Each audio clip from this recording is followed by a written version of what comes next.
Hello everyone, welcome to our YouTube channel smart education. आज मैं class 10 chapter first chemical reactions and equations के important topics बताऊंगी जो आपके बोर्ड एग्ज़ाम 2022 के लिए यूज़फुल रहेंगे।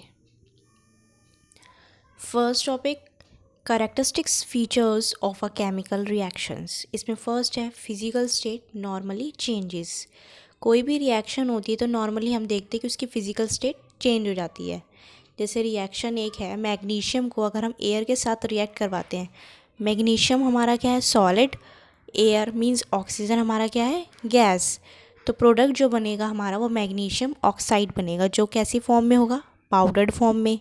तो इसमें हम क्या देख रहे हैं कि फिजिकल स्टेट उसकी चेंज हो रही है। Second, change of colour. जो डिफरेंट कॉम्बिनेशन होते हैं मॉलिक्यूल्स के, वो क्या करते हैं, लाइट को अलग अलग तरीके से रिफ्लेक्ट करते हैं, जिसके कारण हमें कलर चेंज दिखता है। जैसे एग्जांपल, जो कलरलेस नाइट्रिक ऑक्साइड है, अगर उसको हम ऑक्सीजन के साथ रिएक्ट करवाते हैं तो हमें क्या देगा, वो नाइट्रोजन डाइऑक्साइड देगा जो ब्राउन कलर का होता है। तो इसमें हमें कलर चेंज दिख रहा है। इसमें कोई MCQ क्वेश्चन भी आ जाता है कि नाइट्रिक ऑक्साइड और ऑक्सीजन की रिएक्शन होती है तो जो नाइट्रोजन डाइऑक्साइड है उसका कलर कैसा होगा, MCQ बेस्ड क्वेश्चन में आता है। Third, formation of new solid precipitate. Precipitate क्या होता है, सोल्यूशन में कोई भी चेंज होता है तो वो एक सॉलिड फॉर्म कर देता है। किस कारण से होता है वो, केमिकल रिएक्शन की वजह से या फिर टेम्परेचर में चेंज की वजह से, जो क्या करता है, जो सॉलिड की सॉल्युबिलिटी है उसको डिक्रीज़ कर देता है। ठीक है। Fourth, evolution of gas.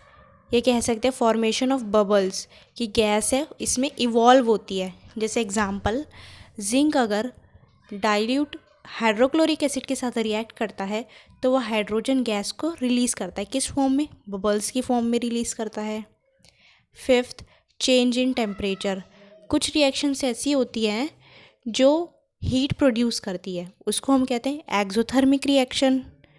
और कुछ रिएक्शन ऐसी होती है जिसमें हीट एब्जॉर्ब हो जाती है, उसको हम कहते हैं एंडोथर्मिक रिएक्शन। ठीक है, ये टॉपिक कवर हो चुका है। नेक्स्ट टॉपिक है skeletal equation. In a skeletal equation the number of atoms on reactant side are not equal to number of atoms on product side. Skeletal equation को हम एक तरह से अनबैलेंस्ड इक्वेशन भी कह सकते हैं। क्यों? क्योंकि नंबर ऑफ एटम्स जो रिएक्टेंट साइड में होते हैं और जो number of atoms product side में होते हैं वो इक्वल नहीं होते हैं। जैसे एग्जांपल है इसमें Mg+O2, ये रिएक्ट होकर MgO बना रहा है। यहाँ पे Mg के पास दोनों नंबर ऑफ एटम्स इक्वल हैं दोनों साइड में, और ऑक्सीजन रिएक्टेंट साइड में 2 एटम्स है और इस साइड में प्रोडक्ट साइड में 1 एटम है। तो ये क्या है, स्केलेटल इक्वेशन मीन्स अनबैलेंस्ड है। Next topic, balancing of a chemical equation. The act of equating the number of atoms of each element on both side of a chemical equation is known as balancing of a chemical equation. जो number of atoms है हर एक element के दोनों side में, हम उसको equate करते हैं, इसी को हम कहते हैं balancing of a chemical equation. कि केमिकल इक्वेशन को हम बैलेंस कैसे करेंगे।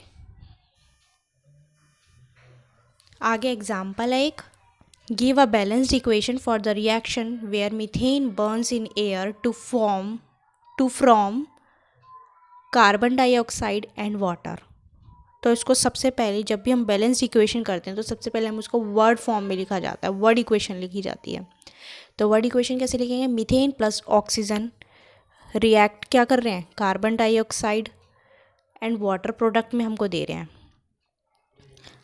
मीन्स मीथेन और ऑक्सीजन को हम रिएक्ट करेंगे तो कार्बन डाइऑक्साइड और वाटर मिलेगा हमको। आगे स्केलेटल इक्वेशन लिखेंगे इसकी, मीथेन को कहते हैं हम CH4, ऑक्सीजन को कहते हैं O2, कार्बन डाइऑक्साइड को कहते हैं CO2 और वाटर को H2O कहते हैं। नेक्स्ट एक टेबल बनाएंगे हम, उसमें एक तरफ लिखेंगे हम एलिमेंट्स, एक बॉक्स में लिखेंगे number of atoms on LHS, मतलब लेफ्ट हैंड साइड और रिएक्टेंट साइड, और एक साइड में लिखेंगे number of atoms on RHS means right hand side और प्रोडक्ट साइड। तो यहाँ पे हमें LHS में कार्बन की क्वांटिटी 1 है नंबर ऑफ एटम्स में, हाइड्रोजन के 4, ऑक्सीजन की 2। LHS साइड में देखिए, हाइड्रोजन की 4, कार्बन की 1 एंड ऑक्सीजन की 2। और प्रोडक्ट साइड में कार्बन की 1 है, हाइड्रोजन की 2 है एंड ऑक्सीजन की 3 है। ठीक है, अब इसको बैलेंस कैसे करेंगे? जिस साइड में एटम्स कम होते हैं हम उस साइड से एटम को बढ़ाते हैं। जैसे CH4 + O2 रिएक्ट करेगा तो क्या बनेगा? कार्बन डाइऑक्साइड और वाटर। लेकिन कार्बन अभी दोनों साइड इक्वल है तो कार्बन में हम कोई एटम नहीं लगाएंगे अभी। हाइड्रोजन कहाँ है? LHS साइड में 4 है और RHS साइड में 2 है, तो RHS साइड से हम एटम्स को बढ़ाएंगे। तो अगर हम हाइड्रोजन के आगे 2 लगा देंगे तो हाइड्रोजन हमारे पास 4 हो गए और LHS साइड में भी 4 हो गए, तो बराबर हो गए। लेकिन ऑक्सीजन क्या हो गया? उसके नंबर ऑफ एटम्स ज़्यादा हो गए RHS साइड में, है ना, 4 हो गए और LHS साइड में 2 हैं। तो क्या करेंगे? LHS वाले में कम है तो वहाँ से हम नंबर ऑफ एटम्स को बढ़ा देंगे। तो अगर हम वहाँ 2 लगा देंगे आगे तो हमारे पास ऑक्सीजन भी 4 हो गए और इधर भी 4 हो गए, तो मतलब बैलेंस्ड हो चुकी है। लेकिन अगर किसी को तब भी डाउट होता है तो दोबारा से एक टेबल बनाए, जैसे अभी ऊपर बना रखा है टेबल। इससे पता लग जाएगा कि सारे नंबर ऑफ एटम्स तीनों एलिमेंट्स के बराबर हैं कि नहीं है। अगर बराबर हो गए तो मतलब ये बैलेंस्ड हो चुकी है इक्वेशन। आगे है types of chemical reaction. First, combination reaction, a chemical reaction in which 2 or more substances combine to form a single new substance is called a combination reaction. combine से क्या बना? combination, मतलब कि 2 या उससे ज़्यादा सब्सटेंस को अगर हम कंबाइन करके एक नया कंपाउंड बना दे सिंगल, तो वो कॉम्बिनेशन रिएक्शन हो गई। A + B = AB एक तरह का ये फॉर्मूला है कि 2 एलिमेंट्स को या उससे ज़्यादा सब्सटेंस को अगर हम कंबाइन करके एक न्यू कंपाउंड बना दे तो यही कॉम्बिनेशन रिएक्शन हो गया। जैसे CaO को क्या कहते हैं हम? कैल्शियम ऑक्साइड कहते हैं। प्लस H2 को क्या कहते हैं? वाटर कहते हैं।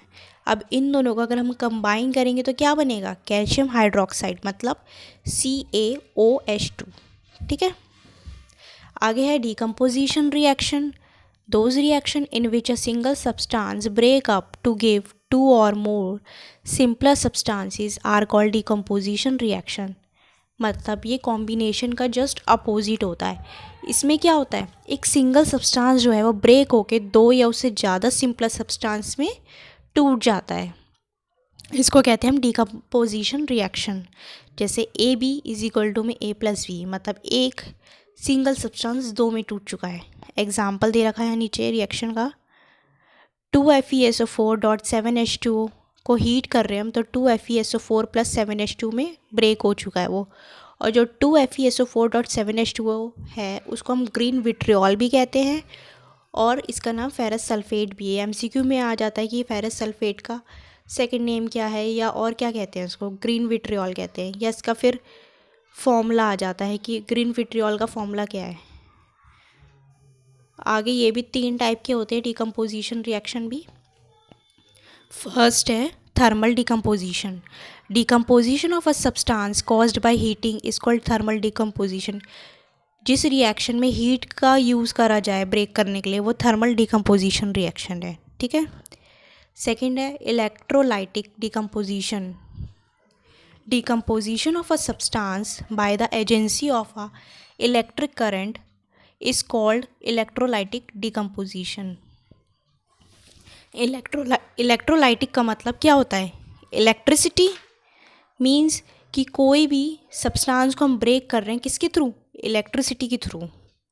वो हो गए इलेक्ट्रोलाइटिक डिकम्पोजिशन। जनरली जो आपका हाइड्रोजन होता है, हाइड्रोजन और ऑक्सीजन होता है, मतलब वाटर में से, मतलब वाटर को इलेक्ट्रिक करंट के थ्रू ब्रेक करते हैं हाइड्रोजन और ऑक्सीजन में। जैसे 2H2O को इलेक्ट्रिक करंट के प्रेजेंस में हम ब्रेक करते हैं तो वो ब्रेक हो जाता है 2H2 + O2 में। नेक्स्ट है photochemical decomposition. Decomposition reaction may also be brought about by the agency of light. Such a reaction is called a photochemical decomposition reaction. Photo मतलब लाइट के प्रेजेंस में कोई रिएक्शन जिसमें लाइट का use करा जाए, मींस किसी सब्सटेंस को ब्रेक करने के लिए लाइट का यूज़ करा जाए, जैसे AgBr है। AgBr क्या है? Silver bromide.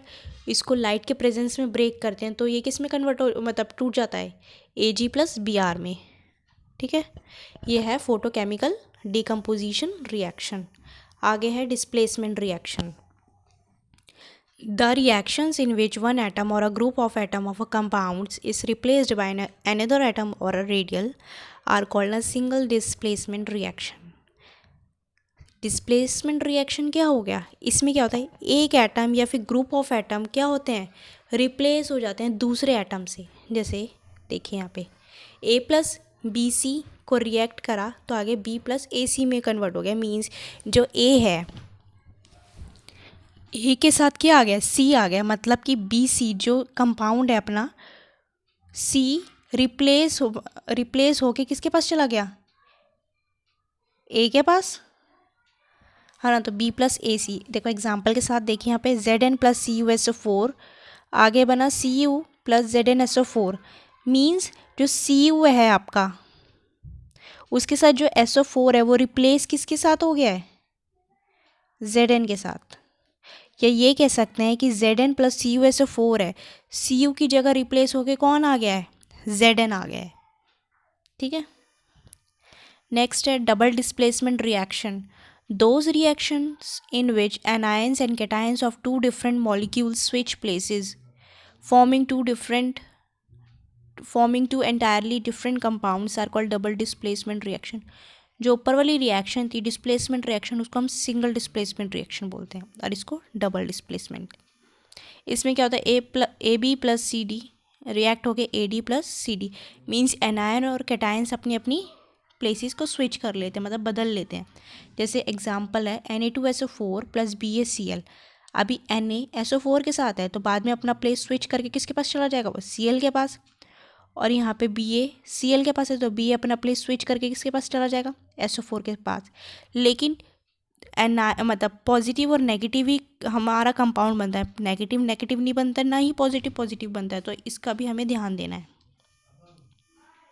आगे है redox reaction. And reduction and oxidation take place simultaneously, these reaction are called redox reaction. ZnO+C react होके क्या बन रहे हैं, Zn+CO, मीन्स पहले तो ये पता होना चाहिए कि ऑक्सीडेशन क्या होता है और रिडक्शन क्या होता है। ऑक्सीडेशन में क्या होता है, ऑक्सीजन का गेन होता है और हाइड्रोजन का लॉस होता है। और रिडक्शन में क्या होता है, ऑक्सीजन का लॉस होता है और हाइड्रोजन का गेन होता है। अब ZnO है, आगे जाके रिड्यूस हुआ है ना, मतलब रिड्यूस हुआ तो क्या हुआ, ऑक्सीजन का लॉस हुआ है, मतलब ऑक्सीजन लूज हो गया है। और C जो है आगे जाके क्या हो गया, कार्बन मोनोऑक्साइड में हो गया, तो मतलब ऑक्सीजन का क्या हो रहा है, इसमें गेन हो रहा है, ऑक्सीजन आगे जाके ऐड हो रहा है इसके अंदर, तो ये क्या हो गया, ऑक्सीडाइज्ड हो गया है। नेक्स्ट है galvanization. Rusting of iron can be prevented by adding a layer of oil और grease, a thick coat of paint और अ लेयर ऑफ जिंक।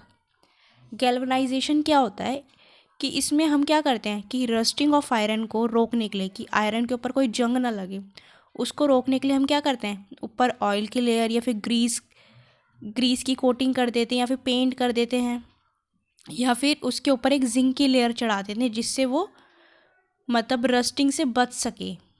ठीक है, प्रोटेक्ट हो सके, किसी भी एयर मतलब एनवायरनमेंट के सराउंडिंग के कांटेक्ट में ना आ सके, मॉइस्चर ऑक्सीजन इन सब के कांटेक्ट में ना आ सके। नेक्स्ट है rancidity.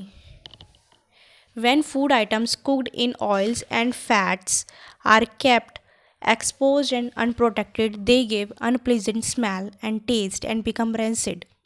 The phenomenon is called rancidity.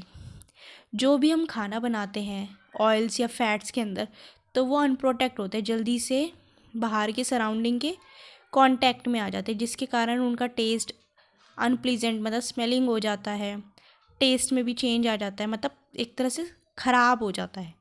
और ये जो पूरा प्रोसेस है इसको हम रेंसिडिटी कहते हैं। अब देखा होगा कि गर्मियों में अगर कोई ऑयल कोई खाना हम तेल वगैरह में बना के रखते हैं तो अगर हम उसको बाहर छोड़ देते हो तो जल्दी ख़राब हो जाता है। क्यों? क्योंकि वो जल्दी एयर और मॉइस्चर के कांटेक्ट में आके वो ख़राब होना शुरू हो जाता है, डिकम्पोज होना शुरू हो जाता है। Methods to prevent rancidity. कौन से ऐसे मेथड्स हैं जिनसे हम रेंसिडिटी को प्रिवेंट कर सकते हैं? By adding antioxidants. एंटीऑक्सीडेंट्स क्या करते हैं? ये ऑक्सीडेशन को रोकते हैं। जैसे नेचुरल एंटीऑक्सीडेंट्स हो गए विटामिन सी और ई। ये फूड के अंदर मतलब ऐड किया जाता है, जिसमें ऑयल्स और फैट्स होते हैं। ये ऑक्सीडाइज्ड होने से रोकता है। Second, by keeping food items at low temperature. ये तो सभी को पता है, लो टेम्परेचर पे अगर हम कोई भी फूड रखते हैं तो ख़राब होने से बच जाता है। जैसे फ्रीजर, रेफ्रिजरेटर में क्या होता है, अगर हम खाना रखते हैं तो काफ़ी दिन तक सेफ़ रहता है, वो ख़राब नहीं होता। तो इससे भी हम रेंसिडिटी को रोक सकते हैं। Vacuum packing.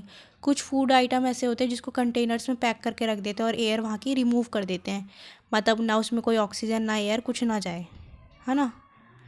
तो इस वजह से भी रैंसिड होने से बच जाता है फूड।